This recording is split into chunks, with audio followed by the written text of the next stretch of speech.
एक नया वैकेंसीज का नोटिफिकेशन जारी हो चुका है। ये वैकेंसीज यहाँ पर जारी की गई है सुपरवाइजर स्टोर्स की वैकेंसीज के लिए।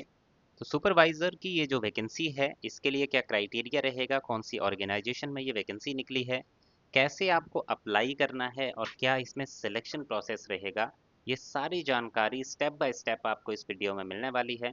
तो अंत तक इस वीडियो को डिटेल में पूरा देखिएगा ताकि कोई भी जानकारी आपसे छूट ना जाए।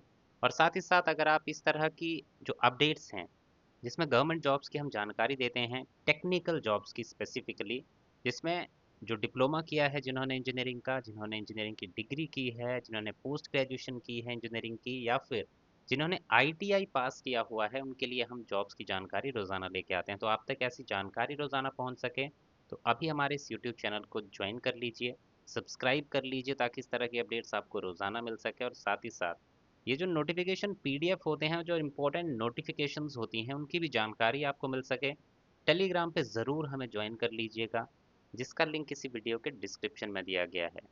अब शुरुआत करें अगर इस नोटिफिकेशन की, तो यहाँ पे आप देख सकते हैं सुपरवाइजर स्टोर्स की ये वैकेंसी है, जिसके लिए आपने 3 साल का डिप्लोमा किया होना चाहिए मैकेनिकल इंजीनियरिंग का या फिर इलेक्ट्रिकल इंजीनियरिंग का। अगर या तो एक ये क्वालिफिकेशन आपकी होनी चाहिए तो आप अप्लाई कर सकते हैं। दूसरा, अगर किसी ने आईटीआई भी किया हुआ है, कौन कौन से ट्रेड में, तो वेल्डर, शीट मेटल वर्कर, या फिर इलेक्ट्रीशियन, या फिर डीजल, या फिर मैकेनिक, या फिर फिटर, या फिर प्लम्बर ट्रेड में, वो भी कैंडिडेट यहाँ पे अप्लाई कर सकते हैं। लेकिन एक और कंडीशन यहाँ पे रहेगी आपकी कि आपके पास एक्सपीरियंस भी होना चाहिए। आप अगर डिप्लोमा किया है उसके लिए अलग जो है एक्सपीरियंस की रिक्वायरमेंट है, और आईटीआई पास वाले कैंडिडेट के लिए अलग एक्सपीरियंस की रिक्वायरमेंट है। पहले बात कर लेते हैं जिन्होंने डिप्लोमा किया है। तो जिन्होंने डिप्लोमा किया है उनके लिए 7 साल का एक्सपीरियंस आपके पास होना चाहिए, शिप बिल्डिंग का, या फिर शिप रिपेयर, या फिर इंजीनियरिंग और लॉजिस्टिक्स कंपनी का, या फिर ऑफशोर प्लेटफॉर्म का, या फिर मरीन रिलेटेड इंजीनियरिंग कंपनीज का, या फिर किसी गवर्नमेंट या सेमी गवर्नमेंट कंपनी एस्टेब्लिशमेंट का। तो इस तरह का अगर आपका एक्सपीरियंस है तो आप अप्लाई कर सकते हैं। या फिर अगर किसी ने जो आईटीआई किया हुआ है, उस कैंडिडेट के लिए 15 साल का एक्सपीरियंस जो है उसके पास होना चाहिए। सेम डोमेन्स में से किसी एक डोमेन का एक्सपीरियंस जो है वो रिक्वायर्ड रहेगा। और इन 15 साल के एक्सपीरियंस में से 3 साल का एक्सपीरियंस जो है वो आपका सुपरवाइजरी ग्रेड का होना चाहिए। अगर ये आपकी रिक्वायरमेंट पूरी है तो अप्लाई कर सकते हैं ऑनलाइन माध्यम से 20 अप्रैल 2026 तक। इसका डायरेक्ट लिंक अगर आप चाहते हैं, हमारे टेलीग्राम चैनल पे जाइए अभी के अभी, और वहाँ पे आपको ये टेलीग्राम पे लिंक जो है, डायरेक्ट लिंक, एप्लीकेशन फॉर्म का डायरेक्ट लिंक आपको वहाँ पे मिल जाएगा। और यहाँ पे बात करें आपकी पे स्केल की, तो आपकी जो स्टार्टिंग सैलरी आपको यहाँ पे मिलने वाली है 60 से 70 हज़ार रुपये के बीच में आपकी स्टार्टिंग सैलरी होने वाली है।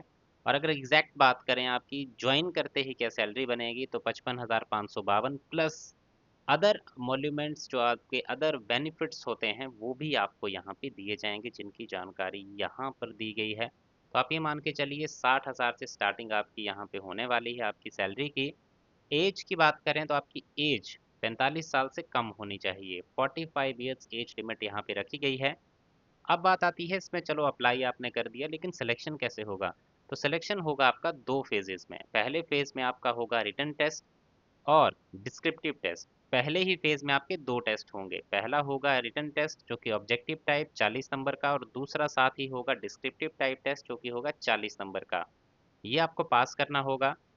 उसके बाद फेज 2 में आप जाएंगे, जहाँ पे वर्क एक्सपीरियंस के बेसिस पे आपको आउट ऑफ 20 मार्क्स जो है आपकी मार्किंग की जाएगी। तो इस तरह से 100 नंबर का पूरा प्रोसेस रहेगा। ये जो आपका ऑब्जेक्टिव टेस्ट होगा इसमें, उसकी अगर बात करें तो यहाँ पर जनरल नॉलेज के होंगे 5 क्वेश्चन, जनरल इंग्लिश के 5, रीजनिंग के 5, क्वांटिटेटिव एप्टीट्यूड के 5, और डिसिप्लिन रिलेटेड, यानी कि डिसिप्लिन रिलेटेड का मतलब है जो आपने पढ़ाई की हुई है उसके रिलेटेड क्वेश्चन जो पूछे जाएंगे वो होंगे 20। तो इस तरह से आपके जो मैक्सिमम मार्क्स होंगे इस पार्ट में वो होंगे 40, और इसमें कोई भी नेगेटिव मार्किंग नहीं होगी, आप सारे क्वेश्चन जो है अटेम्प्ट कर सकते हैं। इसके लिए मैंने कुछ बुक्स रिकमेंड की हुई हैं, जो कि आप इस वीडियो के डिस्क्रिप्शन में जाके देख सकते हैं, या अभी स्क्रीन पे भी आपको दिख रही होंगी, या इस वीडियो के नीचे आपको दिख रही होंगी। वो बुक ज़रूर परचेज कर लीजिएगा ताकि इसमें आपकी काफ़ी हेल्प हो सके।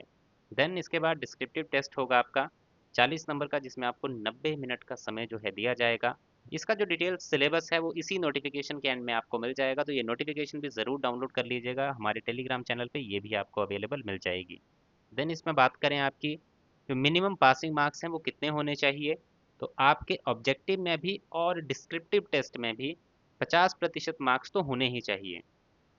जैसे आपका रिटन टेस्ट है, जो ऑब्जेक्टिव टेस्ट है, उसके टोटल मार्क्स का 50% आपको लाना होगा, और दूसरे टेस्ट का भी 40% मार्क्स का क्राइटेरिया आपको, सॉरी, दूसरे में भी 50% लाने होंगे और पहले में भी 50% लाने होंगे। तभी आपको अगले फेज यानी कि जो आपका एक्सपीरियंस जो वेरिफिकेशन होगी उसके लिए बुलाया जाएगा, नहीं तो आपको रिजेक्ट कर दिया जाएगा पहले ही स्टेज के बाद।